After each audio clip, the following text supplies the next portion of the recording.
आज का हमारा टॉपिक है inverse of a matrix by elementary row operation.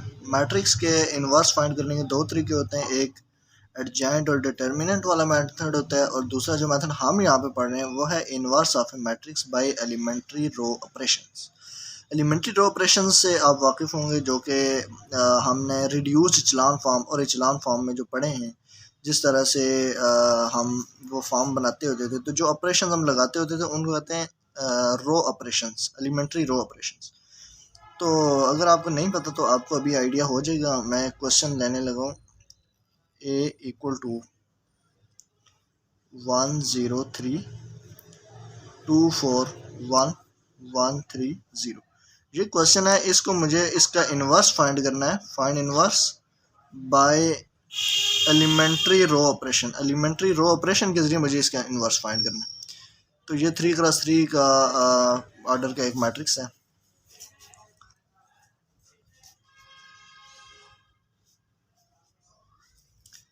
अब इसको सॉल्व करने का तरीका ये होता है कि आप पहले ये मैट्रिक्स जिस तरह है वैसे वही मैट्रिक्स ले लें और साथ में यहाँ पे आप एक लाइन लगा लें और इधर ये 3x3 का है तो इस साइड पे आप एक 3x3 का आइडेंटिटी मैट्रिक्स ले लें। 0 1 0 0 0 1, ये आइडेंटिटी मैट्रिक्स। अगर इधर 2x2 का, इधर 2x2 का आइडेंटिटी लेना है और इधर 4x4 है तो इधर 4x4 का आइडेंटिटी मैट्रिक्स लेना है। तो यहाँ पे आपने वही आइडेंटिटी मैट्रिक्स लेना होता है।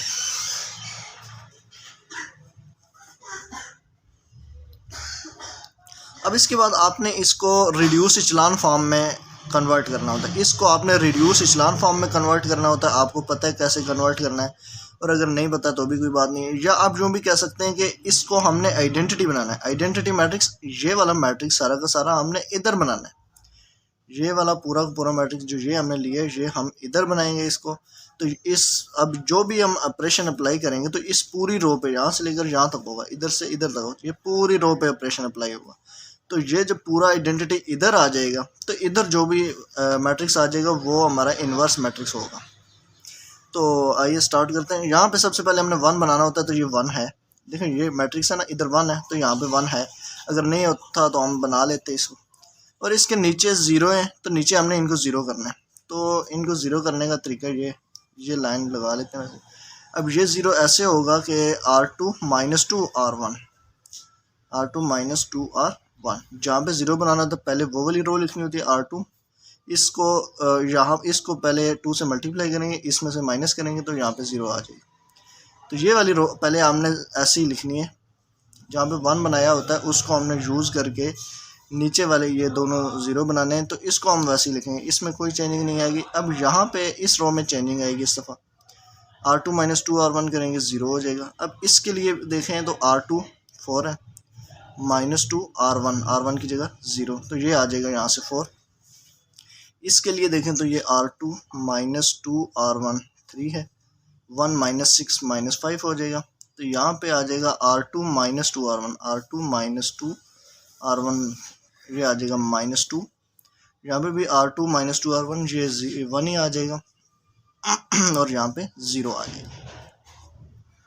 अब यहाँ पे इसको 0 बनाने का तरीका ये है कि दिस माइनस दिस करें तो ये आ जाएगा, तो यानी कि R3 - R1। अब इसको 0 हमेशा इसी को ही यूज़ करके बनाना है, इसको यूज़ करके नहीं बनाना, क्योंकि हमने यहाँ पे 1 बनाया तो इसको यूज़ करके इधर इस पे 1 बनाना है। अब ये पूरा ऑपरेशन जो हमने किया ना R3 - R1, इस पूरी रो पे लगेगा।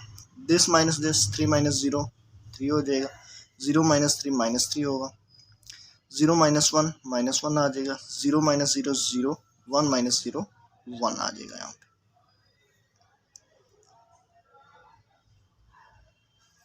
अब दूसरा काम ये करना है, इसके नीचे हमने 0 बना दिया। अब इस सेकंड रो में आ जाए। सेकंड रो में यहाँ पे हमने 1 बनाना है। एक तो 1 बनाने का तरीका ये डिवाइडेड बाई 4 कर लें तो भी बन जाएगा, ठीक है, सॉल्व हो जाएगा। लेकिन इससे आसान तरीका ये है कि इस रो को इसके साथ एक्सचेंज कर लें। इस रो को इसके साथ अगर एक्सचेंज कर लें तो ये थोड़ा सा इजी हो जाएगा। लेकिन ठीक है, हम वैसे ही कर लेते हैं, इसी को डिवाइडेड बाई 4 ही कर लेते हैं तो भी सॉल्व हो जाएगा। तो ये होगा R2 डिवाइडेड बाई 4। तो ये सेकंड रो पे सिर्फ अप्लाई करना है। तो फर्स्ट और थर्ड रो वैसे ही आएगी, 1 0 3 1 0 0 0 3 -3 -1 0 1। इसको डिवाइडेड बाई 4 करेंगे 1 आ जाएगा, -5/4 आ जाएगा, -2/4 आ जाएगा, -2/4 करेंगे तो ये -1/2 आ जाएगा, 1/4, 0/4 0 रहेगा। अब इस 1 के ऊपर नीचे 0 बनाना है, ऊपर 0 है, नीचे इसके 0 बनाना है हमने।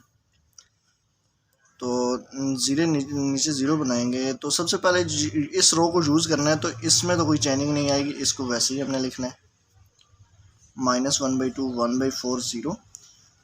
तो ये ऊपर वाली चूँकि ये 0 बना हुआ है तो इसमें भी इसका मतलब कोई चेंजिंग नहीं आएगी। अगर ये 0 ना होता फिर इस पर ऑपरेशन अप्लाई करके इसको 0 बनाना होता, लेकिन यहाँ पे इसकी ज़रूरत नहीं है, सिर्फ यहाँ पे हमने 0 बनाना है। तो ये कैसे होगा, R3 - 3R2, R3 - 3R2, इसको 3 से मल्टीप्लाई करेंगे, फिर इसमें से माइनस कर लेंगे तो ये 0 आ जाएगा।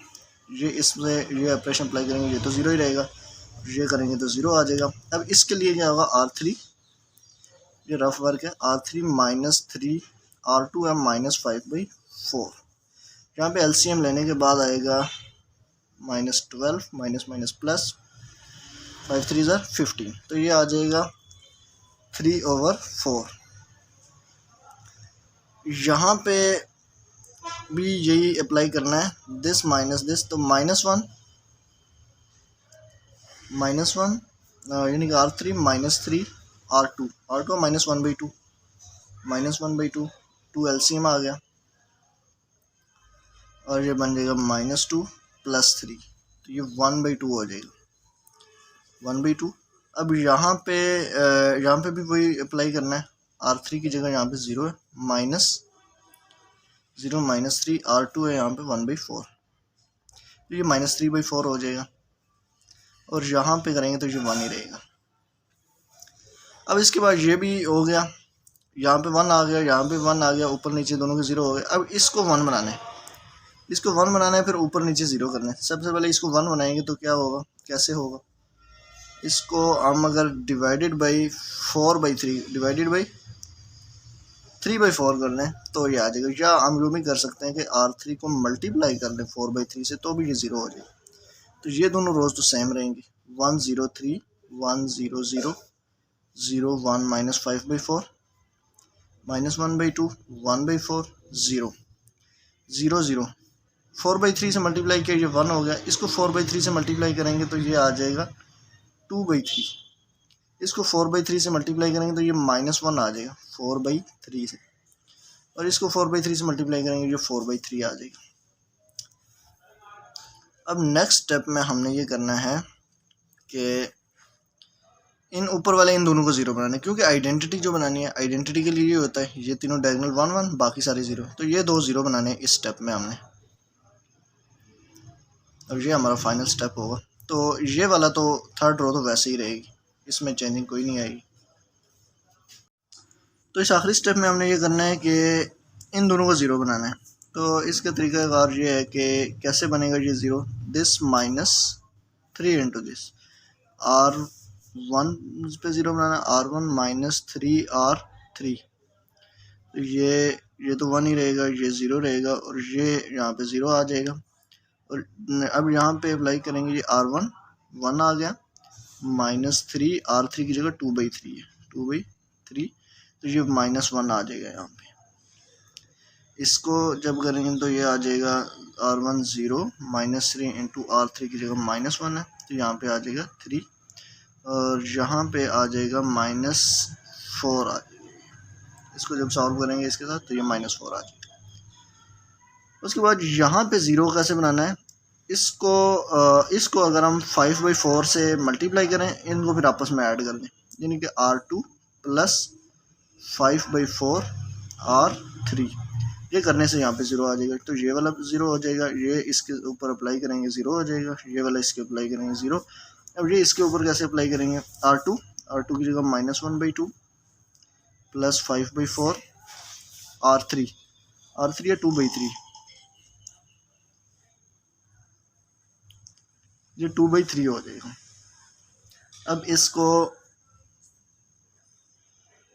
इसका एलसीएम लेंगे तो ये बनेगा 12 - 6 + 10, ये बन जाएगा 4/12 तो 1/3 आ जाएगा, यहाँ पे आ जाएगा 1/3।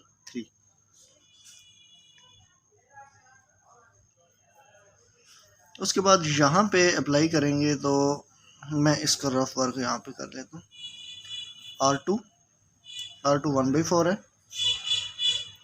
प्लस 5/4, R3 है -1, ये हो जाएगा 4 1 -5, तो ये -4/4, तो ये -1 हो जाएगा।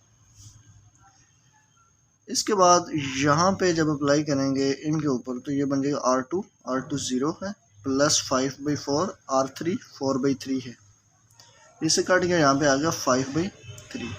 अब यहाँ पे ये 1 था, ये मैंने गलत लिख लिया, जो 1 था, तो ये अब देखें ये बन गई है आइडेंटिटी मैट्रिक्स, ये आइडेंटिटी मैट्रिक्स बन गया। अब ये जो आ गया इस साइड पे आइडेंटिटी मैट्रिक्स, यहाँ पहले यहाँ पे थी, इसकी जगह पे जो अब मैट्रिक्स बना है ये है inverse of a, inverse of A.